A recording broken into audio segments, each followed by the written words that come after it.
விஞ்ஞான ஒரு அறிவு ரொம்ப இருக்கிறதுனால ஏற்றுக்கொள்ள மாட்டாங்கல்ல. அவங்க ஏன் ஏற்றுக்கொள்ளலையா? வேதம் சொல்லுது, அவர்கள் இருளை விரும்புகிறார்கள். அவர்கள் தங்களுக்கு இஷ்டமானதை செய்ய விரும்புகிறார்கள். தங்களுடைய சொந்த வாழ்க்கையை வாழ விரும்புகிறார்கள். என்னை உண்டாக்குறது ஒரு கடவுள். எனக்கு உயிரை கொடுத்தது அவர், எனக்கு உடம்பு கொடுத்தது அவர், எனக்கு வாழ்க்கையை கொடுத்தது அவர், எனக்கு இன்றைக்கு உலகத்தில் இருக்கிற அத்தனை காரியங்களும் எனக்கு கொடுத்தது அவர். நான் சாப்பிட்றேன், அவர் கொடுக்குறதுனால சாப்பிட்றேன், இருக்கிறேன், அவர் கொடுத்ததுனால இருக்கிறேன். எல்லாமே அவருடைய ஈவுகள். எனக்கு இருக்கிற எல்லாமே கர்த்தரிடத்திலிருந்து வந்தது. என் உயிர் முதற்கொண்டு உடம்பு முதற்கொண்டு எல்லாமே கடவுள்கிட்டருந்து வந்ததுன்னு நான் நம்புவேனானால், அப்போ அவருக்கு ஏற்ற மாதிரி நான் வாழ வேண்டியதாயிடும். அவருக்கு நான் கணக்கு ஒப்புவிக்க வேண்டியவன் ஆகிடுவேன். அவர் கொடுத்ததை எப்படி பயன்படுத்தினேன்னு கேட்பார் இல்லையா நாளைக்கு?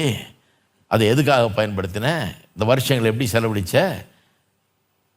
சரீரத்தை எதுக்காக செலவழிச்ச? நம்ம பேசணும் இல்லையா, சரீரம் கர்த்தருடையது, சரீரத்தை ஜீவ பலியாக ஒப்பு கொடுக்குறது அப்படின்னு. அப்படி செலவழிச்சியா? இல்லை உன் இஷ்டத்துக்கு ஏன் சரீரம், நான் எப்படி வேணா என்ன வேணா செய்வேன் கேட்பார் நாளைக்கு. கிறிஸ்தவன் அப்படி வாழ்கிறது இல்லையே. சரீரம் கர்த்தருடையதுன்னு வாழ்கிறவன் கிறிஸ்தவன்.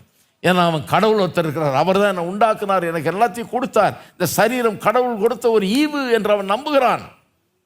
மனுஷர்களுக்கு அப்படி வாழ பிரியம் இல்லை பாருங்க. அவங்க எனக்கு நானே ராஜா அப்படின்ற வாழ்க்கை தான் அவங்களுக்கு பிடிக்குது. என்னை யாரும் கேட்கக்கூடாது, நான் இஷ்டப்பட்டதை செய்வேன். என் காசு, என் பணம், என் சொத்து, என் ஆஸ்தி, என் இஷ்டம், நீ என்ன சொல்கிறது அப்படிங்கிறதான் மனுஷனுடைய அடிப்படை குணம்.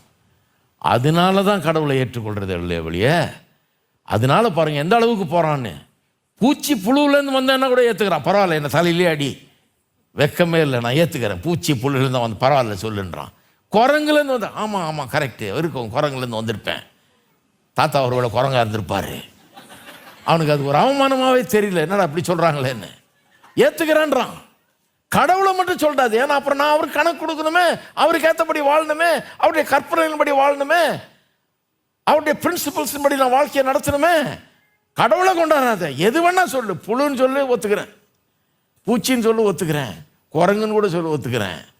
கடவுள்கிட்டேருந்து வந்தேன், கடவுள் என்ன அவர் சாயல்படி உண்டாக்குறேன், இந்த கதையெல்லாம் பேசாத. ஏன்னா அப்போ நான் அவரை மாதிரி இல்லை நான் இருக்கணும். வாழ்க்கையை கஷ்டமானதாகிடுமே, பல கட்டுப்பாடுகள் வந்துடுமே. இதுதான் பிரச்சனை பாருங்க. அறிவு பிரச்சனை இல்லை, அறிவு இல்லாதது தான் பிரச்சனை. அறிவினால ஏற்றுக்கொள்ளன்றாங்க, கிடையாது. அறிவு இல்லாததுனால தான் ஏற்றுக்கொள்ள. எனக்கு அது இன்சல்ட்டாக தெரியுது.